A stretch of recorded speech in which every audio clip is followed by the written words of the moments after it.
Hello students, welcome to creative point.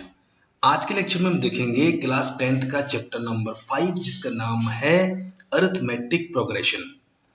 ये हमारा lecture number 1 है, तो कृपया इसे शुरू से और एंड तक आप जरूर देखें। पूरा इंट्रोडक्शन हम देखेंगे एपी का कि एपी क्या होती है और एपी कैसे काम करती है। सबसे पहले इसकी डेफिनेशन हम देखेंगे, a sequence of number in which each differ from the preceding one by a constant quantity. इसका मतलब ये है कि कोई भी एक मैथमेटिकल सीरीज या एक सीक्वेंस को आप कंसिडर करें, उसमें एलिमेंट्स या नंबर्स के बीच का जो गैप है वो इक्वल है।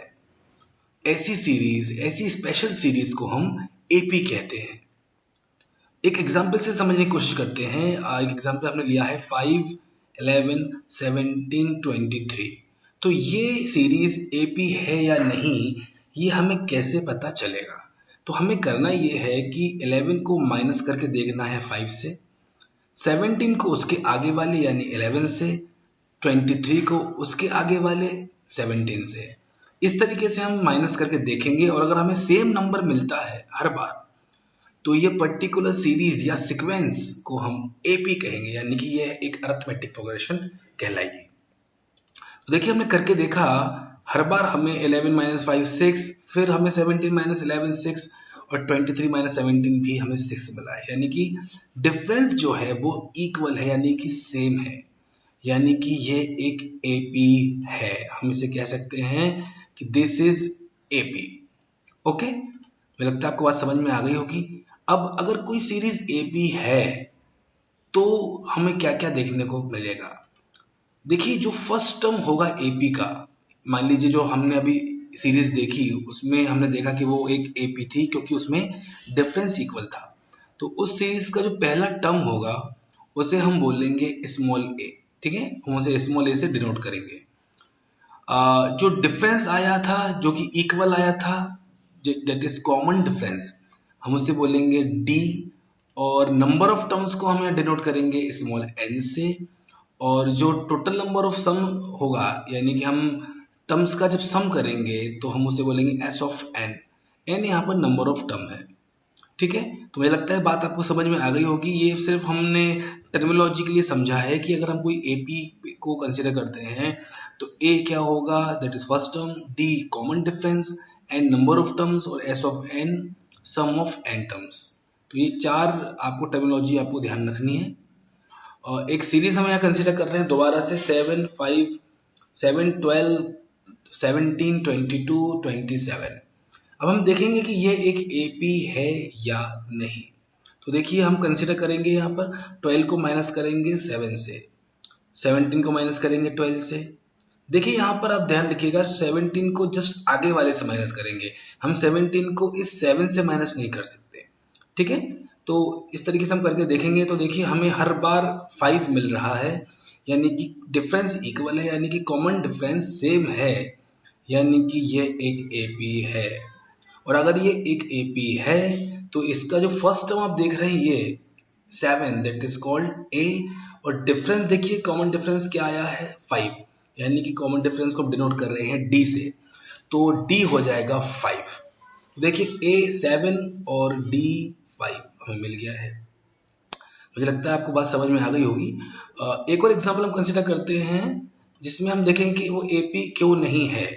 देखिए यहाँ पर 5 माइनस 2 हम करेंगे तो हमें 3 मिल रहा है, 8 माइनस 5 कर रहे हैं तो भी 3 मिल रहा है। ठीक है, 15 माइनस 8 कर रहे हैं, हमें 7 मिल रहा है, और 20 माइनस 15 कर रहे हैं तो 5 मिल रहा है।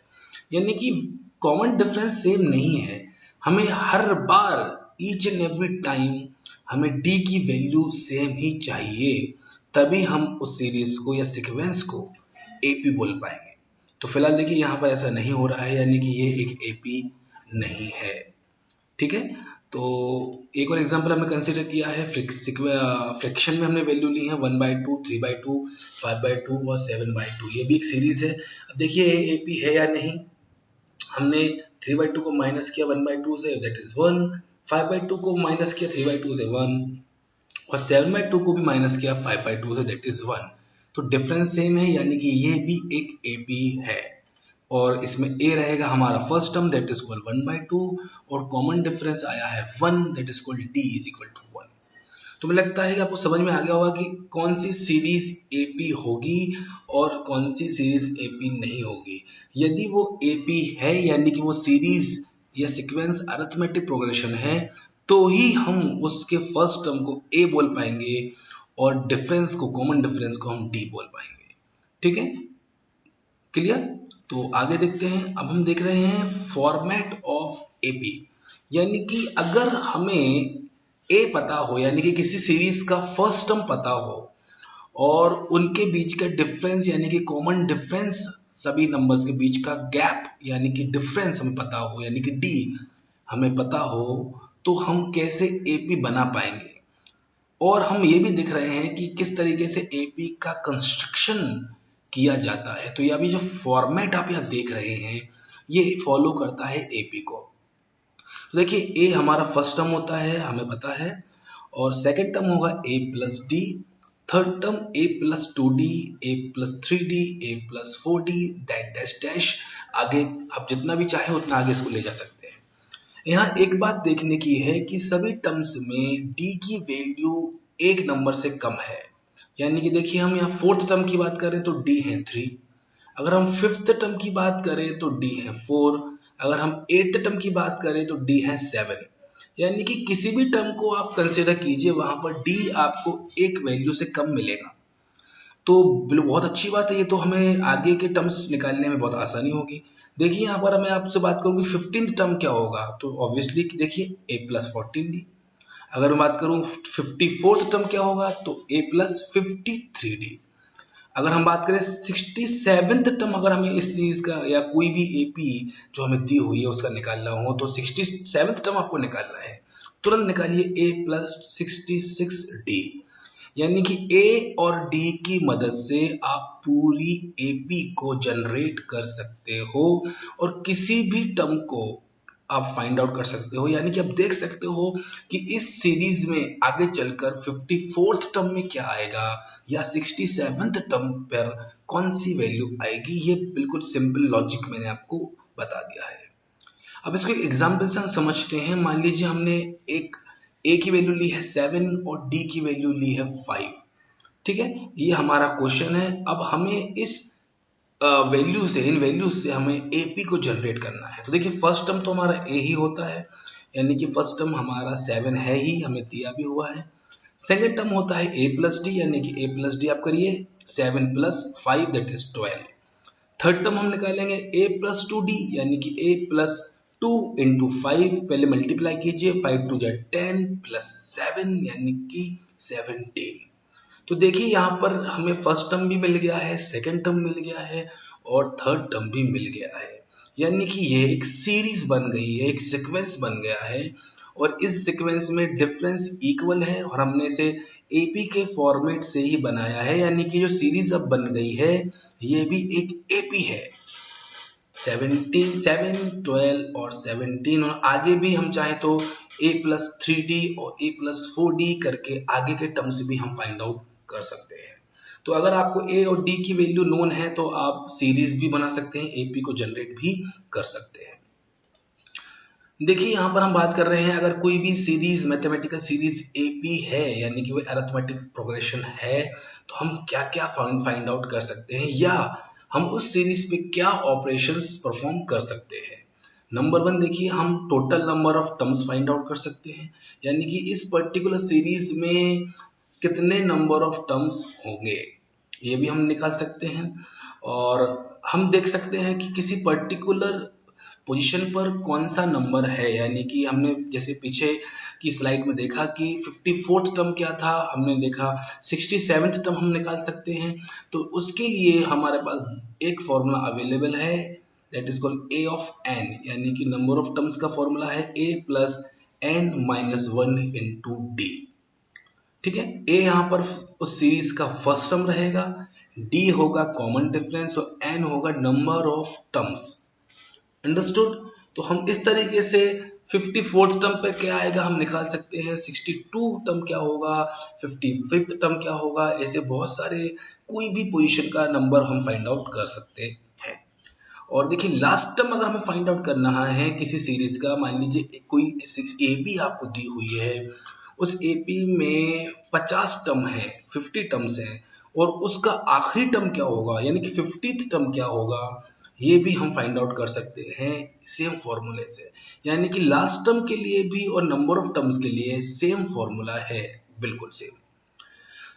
दूसरी बात देखते हैं, थर्ड नंबर, हम नंबर ऑफ टर्म्स का सम भी फाइंड आउट कर सकते हैं। यानी कि किसी पर्टिकुलर एपी में मुझे 25 टर्म्स को लगातार जोड़कर बताना है कि 25 टर्म्स का सम, या 26 टर्म शुरू के स्टार्टिंग के 26 टर्म पूरे हम अगर ऐड कर दें तो हमें क्या आंसर मिलेगा।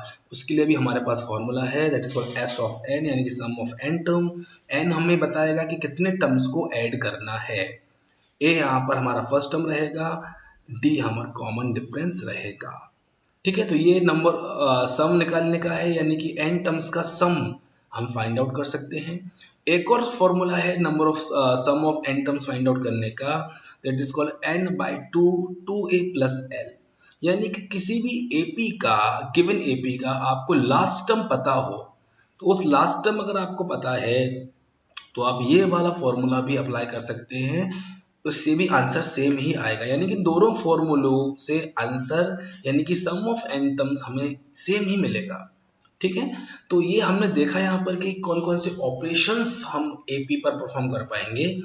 ठीक है, सिंपल 2 से 3 फॉर्मूले हैं गाइस यहाँ पर देखिए। एक तो ये तो दोनों सेम ही फॉर्मूले हैं, तो ये हम इसे एक ही फॉर्मूला बोलेंगे।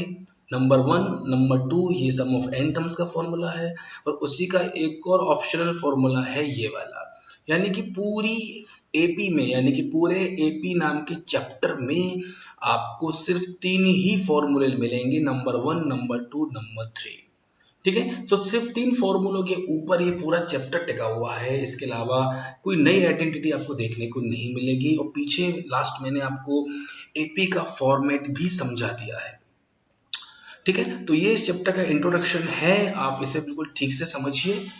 और आगे के लेक्चर में हम देखेंगे कि किस तरीके से एपी को और अच्छे से सॉल्व किया जा सकता है, या एपी की एप्लीकेशंस क्या क्या होंगी, या कौन कौन सी ऐसी सीरीज होंगी जहां पर हम एपी अप्लाई कर सकते हैं।